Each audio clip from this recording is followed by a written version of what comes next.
주님이 십자가에 죽으신 것은 혼자 죽으신 것이 아니다, 그렇게 말씀합니다. 모든 사람이 죽은 것이라. 14절에 보니까 예수 믿는 모든 사람이 주님이 십자가 죽으실 때에 나도 죽었다는 거죠. 죄짓기 좋아하고 또 자랑하기 좋아하고 의시되기 좋아하던, 내가 주인 노릇하던 내 옛사람, 이 내 옛사람도 주님이 십자가 죽으실 때에 함께 심판받았다, 함께 죽었다는 거예요. 이것을 믿을 때 더 이상 우리에게는 정죄함이 없다. 너 죄인이야, 그렇게 할 수 없다는 거죠. 로마서 8장 1절에 보니까 그러므로 이제 그리스도 예수 안에 있는 자에게는 결코 정죄함이 없나니. 왜? 예수님이 십자가의 내 죄 때문에 죽으실 때에 과거의 옛사람인 아담의 성품 나도 함께 죽었기 때문에, 과거의 모든 죄는 주님의 십자가에서 청산됐다는 것입니다. 자, 그러면 예수 믿고 예수님을 영접했는데 예수 믿고 난 후에는 죄를 안 짓습니까? 죄 지을 마음이 하나도 없습니까? 여전히 우리 속에는 지난주 말씀드린 것처럼 바울이 왜 탄식했습니까? 내 속에 선을 행하기 원하는 내 마음 속에 악이 함께 공존하고 있다. 그래서 오호라 나는 곤고한 사람이로다. 누가 이 사망의 몸에서 나를 건져내라. 그래서 이 바울은 정말 예수 영접하고 하나님의 자녀 되면 이제는 죄 지을 생각도 안 나고 악한 생각도 안 나고 천사처럼 그렇게 될 줄 알았는데 안 그렇다는 거죠. 자기 자신이 보니까. 그래서 또 다른 내가 나를 죄악 가운데로 끌고 가는 것을 보는도다. 로마서 7장에 보니까. 그래서 바울은 뭐예요? 나는 날마다 죽노라. 네 육신의 소욕과 성령의 소욕이 날마다 싸우고 있어요. 그래서 우리가 육신의 소욕은 날마다 죽여야만이 내 안에 계신 주님이 살아서 일하시게 된다는 것입니다. 그럼 우리가 죄의 유혹이 찾아올 때 어떻게 해야 될까요? 나는 죄에 대해서 죽은 사람이다. 그러므로 나는 더 이상 죄에 대해서 반응하면 안 된다. 나는 죄에 대해서 죽은 사람이다. 이걸 계속 입으로 선포해야 돼요. 자, 로마서 6장 10절 11절 읽어볼까요? 시작. 그가 죽으심은 죄에 대하여 단번에 죽으시며 그가 살아계심은 하나님께 대하여 살아계심이니 이와 같이 너희도 너희 자신을 죄에 대하여는 죽은 자요 그리스도 예수 안에서 하나님께 대하여는 살아있는 자로 여길지어다. 아멘.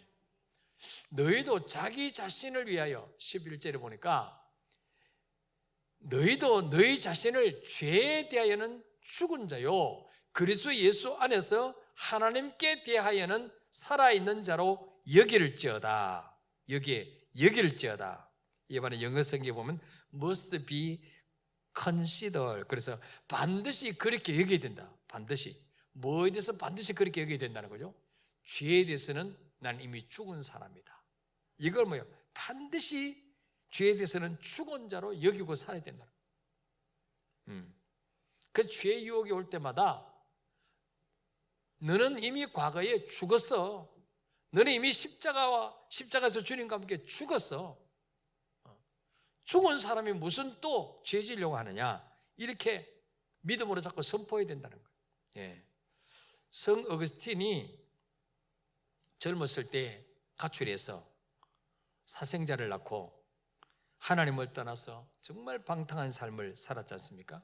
근데 그 어머니 모니카 여사가 늘 교회 가서 눈물로 그 아들을 위해서 기도했습니다. 얼마나 그 어머니가 눈물을 기도했던지 그 모니카 여사가 앉았던 그 마룻바닥이 이 눈물로 썩어서 구멍이 날 정도로 그렇게 눈물로 기도했습니다. 그 어머니의 눈물의 기도를 하나님 들으시고 어거스틴을 한순간에 하나님이 180도로 변화시켜 주셔서 성자가 되게 성자. 이 어거스틴이 어느 날 주님 만나고 난 이후에 이제 길을 가는데 예전에 방탕했을 때 함께 올렸던 장례를 만났어요. 그 장례가 어거스틴을 보자 어거스틴의 이름을 부르면서 따라오는 거죠. 야, 어거스틴 오랜만이야. 요즘 내 왜 안 보여? 술집 옮겼어? 뭐 이러면서 이제 따라오는 거예요. 그때 어거스틴이 뭐라 말합니까? 딱 돌아서서 예전에 어거스틴은 죽었어. 예전에 어거스틴은 죽었어. 나는 이제 예전의 어거스틴이 아니야. 예. 예수 그리스도 안에 있는 자는 뭡니까? 새로운 피조물이다. 이전 것은 지나갔으니 보라 새 것이 되었도다. 예. 옛날에 황해도 그 깡패로 유명했던 김익두 목사가 선교사님의 전도를 받고 목사가 됐잖아요.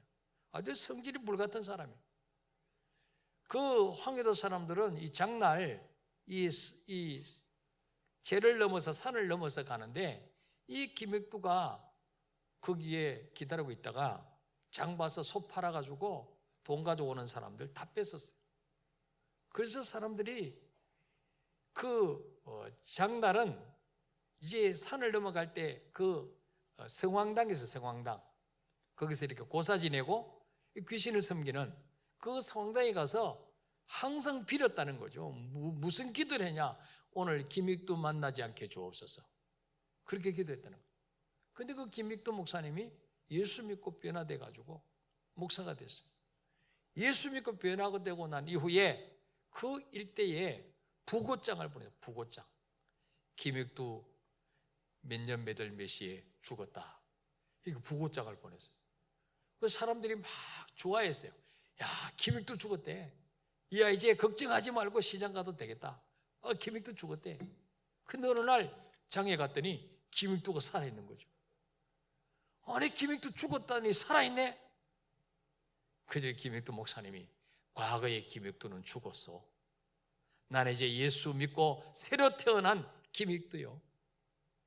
그래서 정말 죽었는가 싶어서 사람들이 그냥 물을 그냥 끼얹어 보기도 하고 막 약을 올리고 뭐 그랬어요. 근데 절대로 성질 내지 않고 완전히 그냥 십자가와 함께 죽었다는 거죠. 예. 자, 우리도 죄가 나타날 때 그 죄의 유혹에 반응하면 죄의 힘은 점점 더 세어집니다. 그러나 죄가 유혹할 때 죄를 무시하고 죄에 반응하지 않고 예수님께 반응하면 생명이 나타나는 거죠. 예수님의 생명이 나타나는 거죠. 그래서 로마서 6장 8절에 보니까 읽어볼까요? 시작. 만일 우리가 그리스도와 함께 죽었으면 또한 그와 함께 살 줄을 믿노니. 아멘.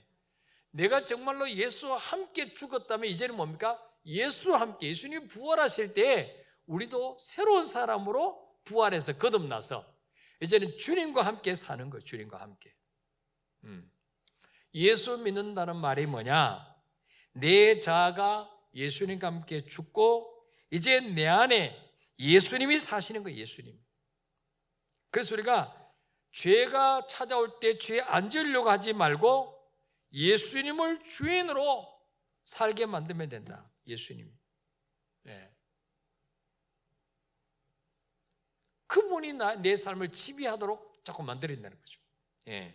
갈라디아 2장 20절에 보니까 내가 그리스도와 함께 십자가에 못 박혔나니 그런즉 이제는 내가 사는 것이 아니요 오직 내 안에 그리스도께서 사시는 것이라. 이제 내가 육체 가운데 사는 것은 나를 사랑하사 나를 위하여 자기 자신을 버리신 하나님의 아들을 믿는 믿음 안에서 사는 것이라. 예.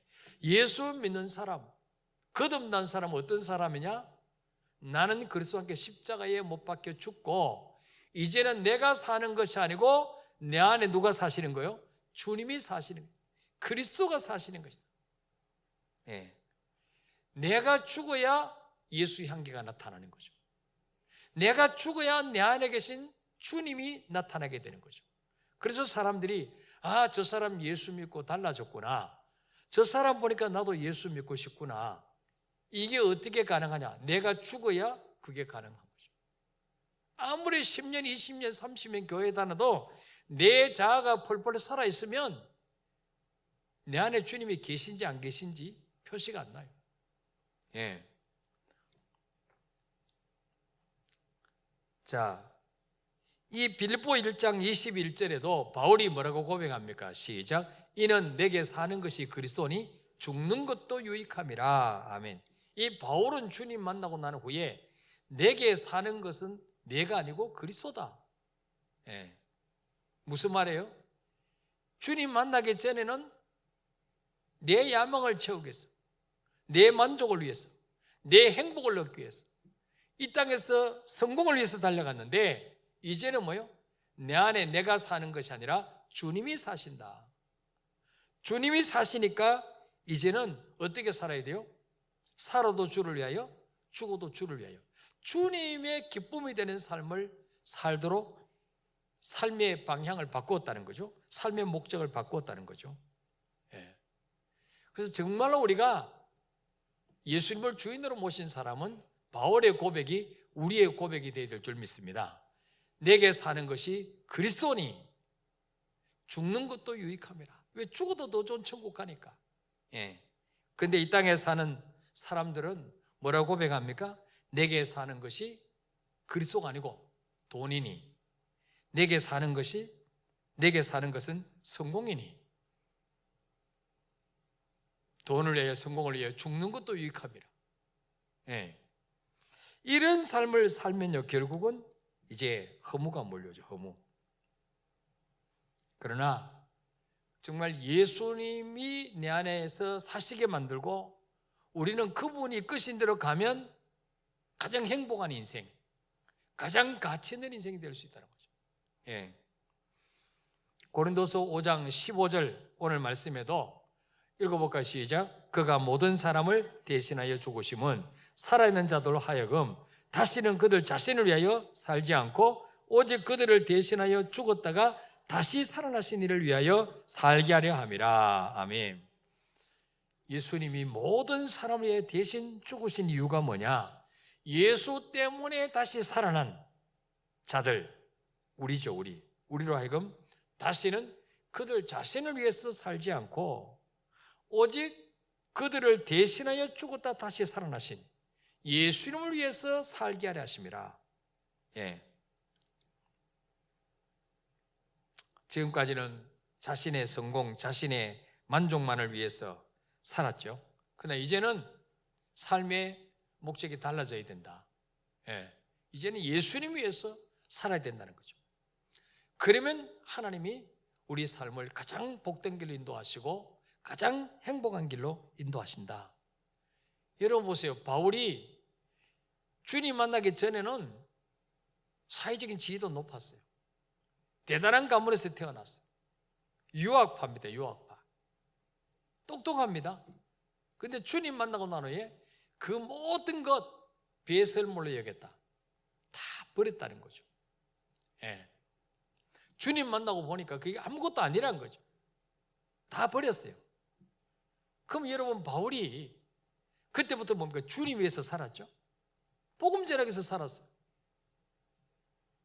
이전보다도 육신적으로 보면 훨씬 더 고달픈 인생을 살았어요. 복음 전하 매 맞기도 하고 감옥에 들어가기도 하고 핍박받기도 하고 도망다니기도 하고 그러다가 뭐 돈이 생깁니까? 명예가 생깁니까? 근데 바울은 불행하다 그랬습니까? 감옥에 갇혔어도 뭡니까? 기뻐했습니다. 바울이 죽기 전에 내가 정말 예수님 만나서 속았구나. 나 정말 홀렸구나. 그렇게 고백하고 죽었습니까? 아니죠. 예. 내가 정말 달려갈 길 다 달려가고 선한 삶 다 싸웠으니 이제는 의의 멸관이 기다리고 있다. 나 정말 후회 없는 인생을 살았다. 정말 만족한 인생을 살았다. 예. 우리도 정말 예수님을 주인으로 바꾸고 그분 위해서 살면은 우리도 마지막 죽는 순간에 바울 같은 고백을 우리도 하고 죽게 될 줄 믿습니다. 예. 내 자신의 성공만을 위해서 달려가고 내 자신의 만족만을 위해서 살면 주위 사람들에게 상처를 주며 살아요. 오로지 목표가 내 성공, 내 만족, 내가 잘 사는 거니까 그 목표를 위해서 달려가다 보면 내 주변의 사람들에게 많은 상처를 주며 살게 되죠. 자아로 충만한 사람이 되죠.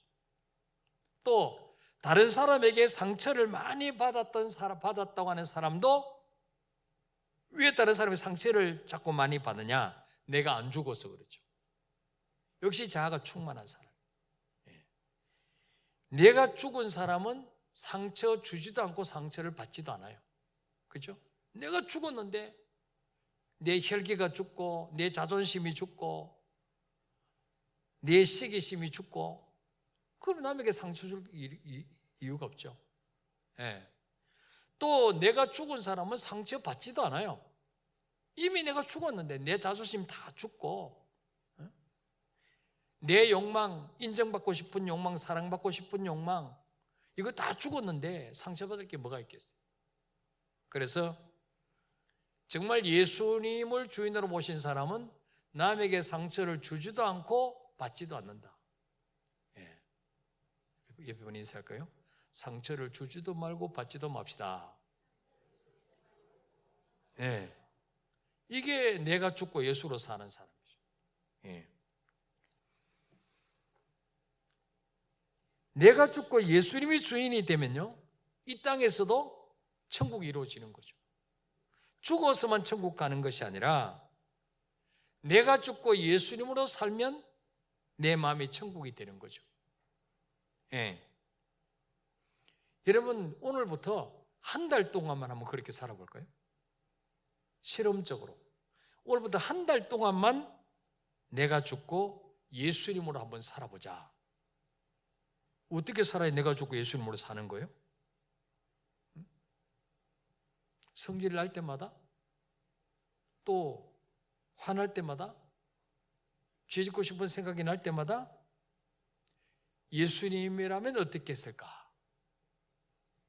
이렇게 하면 예수님을 기쁘시게 할까?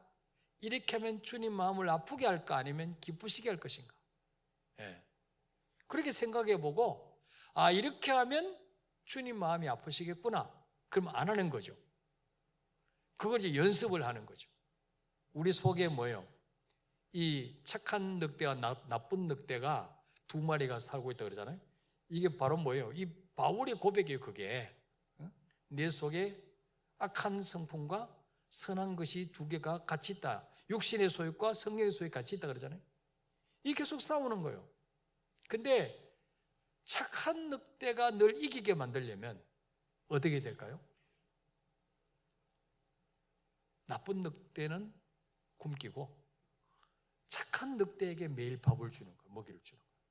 그럼 착한 늑대가 항상 이기게 돼 있어요. 그렇죠? 어디에 먹이를 주느냐? 우리 속에 성령의 소욕과 육신의 소욕이 싸울 때 어디를 내가 밀어주고 어디를 지지해주고 어디에 먹이를 많이 주느냐에 따라서 이 달라지는 거죠. 예. 그래서 에베소서 5장 10절에 보니까 주를 기쁘시게 할 것이 무엇인가 시험해 보라. 주를 기쁘시게 할 것이 무엇인가 시험해 보라. 예. 우리가 어떻게 하면 주님을 기쁘시게 할까? 예. 아무리 무슨 코로나고 경제가 어렵고 뭐 살기 힘들고 그렇다 할지라도 우리의 초점이 주님을 기쁘시게 할 것이 무엇인가? 여기에 초점 맞추면 주님도 반드시 우리를 기쁘시게 하실 줄 믿습니다. 다니엘과 세 친구가 그랬잖아요. 바벨론 포로로 끌려갔지만 주님을 기쁘시게 할 것이 무엇인가? 그래서 뜻을 정했어요. 뜻을. 비록 우상 섬기는 나라에 포로로 끌려왔지만 절대로 우리는 우상 앞에 절할 수 없다. 우상에게 제사한 음식은 먹을 수 없다. 뜻을 정했어요. 왜? 이게 주님을 기쁘시게 하는 거니까. 그러니까 주님도 다니엘과 세 친구를 그에게 기쁨을 주셨어요. 예. 그 어려운 환경 속에서도 승리하게 해주셨죠. 요셉도 마찬가지잖아요. 비록 자기는 형들의 미움받아서 노예로 이집트에 팔려갔지만 하루아침에 완전히 팔자가 바뀐 거 아니에요? 그런데도 이 요셉은 그 보디발의 집에서 노예살이 하면서 주님을 기쁘시게 할 것이 무엇인가? 항상 여기 초점 맞추고 살았어요. 그랬더니 어떻습니까? 얼마 안 돼서 주인 보디발에게 인정받게 만드시고 가정 총무로 높여주시잖아요. 예. 그래서 우리가 한 달 동안 한번 나는 죽고 예수가 살게 만드는 주님을 기쁘시게 할 것이 무엇인가? 예수님이라면 어떻게 하실까? 이렇게 한번 한 달을 연습을 해보는 거죠. 그래서 한 달 되면 그 다음 2달을 또 해보는 거죠. 2달이 되면 또 3달을 해보는 거죠. 그러다 보면 어느 날 보면 뭐예요? 야, 이게 우리 가정이 천국이 돼 있구나. 아, 이게 내 마음속에 갈등도 미움도 시기도 다 없어지고 정말 내 마음이 천국이 돼 있구나 하는 것을 알게 될 것입니다. 예. 우리가 예수님을 믿는다고 하면서도 왜 염려가 많습니까? 왜 근심 걱정이 많습니까? 내가 주인 돼서 그래요. 내가 주인이 돼서 내 힘으로 살려고 하니까 그렇죠. 우리가 염려, 근심, 걱정에서 해방되려면 어떻게 될까요? 요한복음 14장 1절에 보니까 읽어볼까요? 시작. 너희는 마음에 근심하지 말라. 하나님을 믿으니 또 나를 믿으라. 아멘. 우리 속에 염려, 근심, 걱정에서 해방되려면 어떻게 해야 되느냐? 근심하지 말고 하나님을 믿으라는 거죠. 예수님을 믿으라는 거죠. 예. 예수님께 주인의 자리를 양도해 드리는 거죠. 그러면 주인이 책임지시니까, 주인이. 예. 또 베드로는 베드로전서 5장 7절에 보니까 너희 염려를 다 누구께 맡기라? 주께 맡기라. 주가 누구예요? 예수님, 하나님. 너희 모든 염려를 너희 주인에게 맡기라. 너는 네 인생의 주인이 아니야. 주인에게 맡기라. 왜? 이는 그가 너희를 돌보심이라. 우리가 주님께 내 삶을 맡기면, 주인의 자리를 주님께 맡겨드리면 그때부터 그분이 내 삶을 이끌어가기 시작합니다. 보호하기 시작합니다. 돌봐주시기 시작합니다. 주인에게 맡기지 않으니까 책임질 수가 없죠. 주인에게 맡기지 않는 귀중품은 주인이 책임지지 않습니다. 목욕탕에도 써놨잖아요. 맡겨야 돼, 맡겨. 한 주간 동안도 우리 염려, 근심 다 주님께 맡겨버리고 날마다 나는 죽고 예수로 사는 삶 한 달 동안 한번 해보시길 바랍니다. 한 달 되면 또 2달, 이렇게 3달, 그러다 보면 뭐예요? 어느 날 보면은 야, 이게 우리 가정이 천국이 됐구나. 그렇게 체험되게 될 줄 믿습니다. 우리 찬송 하나 부릅시다. 492장.